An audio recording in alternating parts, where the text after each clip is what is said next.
তুমি অনেক দেরিতে বুঝবে আমি হারিয়ে যাওয়া মানে শুধু একজন মানুষকে হারানো নয়, তুমি হারিয়েছো সেই হৃদয়টাকে যে নিঃস্বার্থভাবে তোমার পাশে ছিল, যে চোখে শুধু তোমাকেই দেখত, যে মন তোমার প্রতিটি না বলা কথাও বোঝার চেষ্টা করত।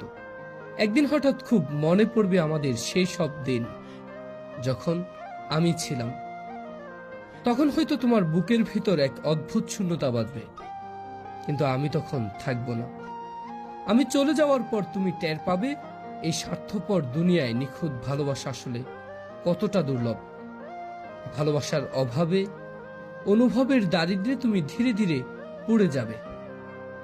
আমি যখন তোমার চারপাশে ছিলাম তুমি বুঝে ওঠনি আমার গুরুত্ব, অথচ আমি হারিয়ে গেলে হয়তো একদিন বাতাসের হঠাৎ নিঃশ্বাসে, মেঘের বিষণ্ণতায়, নদীর একাকিত্বে বা পাহাড়ের বিষণ্ণতায় তুমি আমাকে খুঁজে পাবে। কিন্তু সেই পাওয়াটা হবে শুধু অনুভবে, বাস্তবে নয়। তখন হয়তো মনে হবে, ইস, যদি আরেকবার সময়কে পিছনে নেওয়া যেত। কিন্তু সময় তো আর কারোর জন্য থেমে থাকে না। মানুষ যখন চুপচাপ সরে যায় তখন সে আর আগের মতো ফিরে না। তুমিও একদিন বুঝবে ঠিকই, খুঁজবেও ঠিকই, কিন্তু আমি আর ফিরবো না।